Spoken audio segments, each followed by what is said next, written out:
But as much as I insisted I would have no part of her scheme, Vera was taking it for granted I would. Neither of us had our mind on the cards as we played that night. I knew we were just trying to kill time between newspaper editions. This was a death watch for Vera. Maybe it was for me, too. Don't you realize if I'm caught, they'll want to know where I got the car and stuff, and they'll have me on a murder charge. If you're smart, you won't get caught. I knock for 7. And if I'm caught, don't you realize you'll be out, too? 18 points, that gives me 30. How will I be out? You'll be out $1,850 we would have gotten on the car. Really, Vera, you'd be an awful chump if you threw away all that dough on a dizzy long shot. Let me sell the bus tomorrow. With the money it'll bring and what you've already got, a clever kid like you can run it up in no time. Then we'd both be in the clear. I'll be in the clear anyway. Maybe. Maybe. But if I got caught, I'd get good and sore at you, you know. You mean you'd squeal? Oh, no, not squeal exactly. Never mind what you meant. Even if you did tell the cops I was in on it with you, what could they do to me? They might give me the same medicine they gave you. Yeah. A rope. But I'm on my way anyhow. All they'd be doing will be rushing it. All right. But think of the $1,850 you'd lose. You'd kick yourself along the block if they let it get away from you.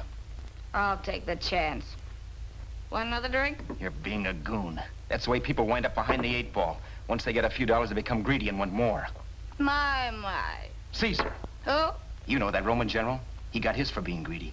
He wasn't satisfied, so the final wind-up was he took the count. A couple of days ago, you didn't have a dime. Why, you were so broke you couldn't pay cash for a postage stamp. Now you've got almost $700 with $1,850 in the offing. Take my advice. Don't try for more. I'm tired of this game. Let's have some blackjack. Play solitaire. Okay, I will if that's the way you feel about it. That's the way I feel about it. Getting sore and throwing things won't help much, Roberts. I'm really doing you a favor.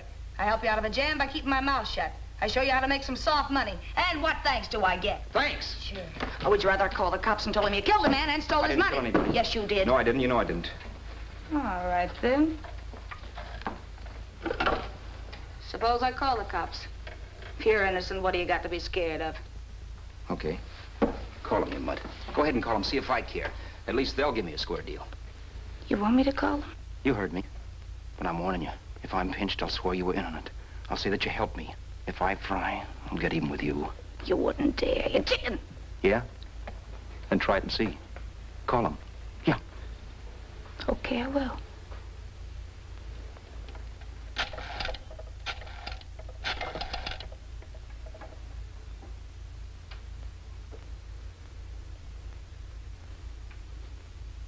Information? I want the number of the Hollywood police station. Okay, I got it. Thanks. Wait a minute, Vera. You wouldn't do that. Well, wouldn't I? Give me that and I'll show you if I would. Take it easy now. Let's talk this over. This was early in the evening, and the conversation, while hectic, was at least pitched low. But as the minutes passed, and more obstacles to her plan popped into my head, the air got blue. Each word coming from our lips cracked like a whip. I reminded her that as Charles Haskell, I didn't even know my mother's name, where I'd gone to school, the name of my best friend, whether I had an Aunt Emma or not, my religion, and if I'd ever owned a dog. I didn't even know what my middle initial stood for. I also pointed out that the real Haskell had a scar on his forearm. His people never saw that scar. He told me he ran away right after putting out the kid's eye. Yeah, but his father knew he was cut. It'd have to be some kind of a mark. So what? The old man's dead, or will be. I hope by tomorrow morning's papers. Anyway, you could cut yourself a little, couldn't you?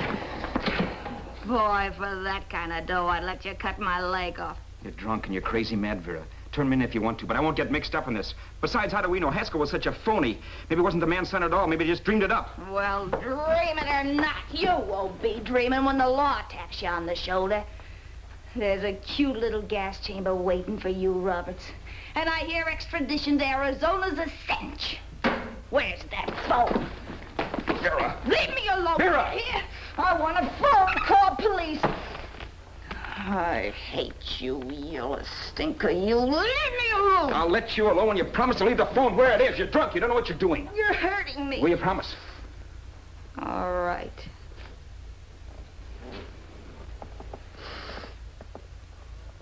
You hurt me. I'm sorry, but...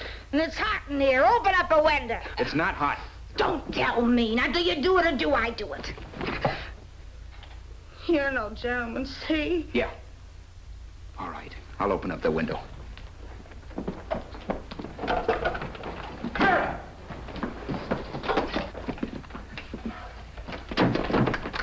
Vera, open the door. Please open the door. Vera, open the door. Don't use the phone. Listen to me. I don't like you, Roberts. You're no gentleman, see? You hurt my hand, and I'm going to get even with you. If you don't open the door, I'm going to kick it down, Vera. Vera, don't call the cops. Listen to me. I'll do anything you say. Vera, let me in. I'll break the phone.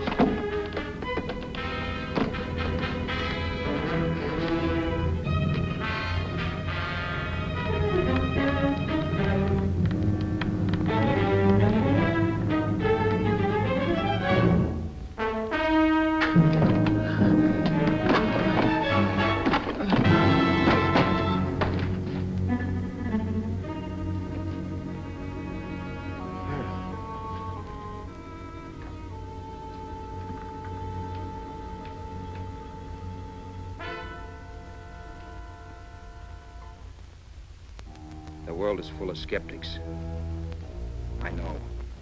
I'm one myself. In the Haskell business, how many of you would believe he fell out of the car? And now, after killing Vera without really meaning to do it, how many of you would believe it wasn't premeditated?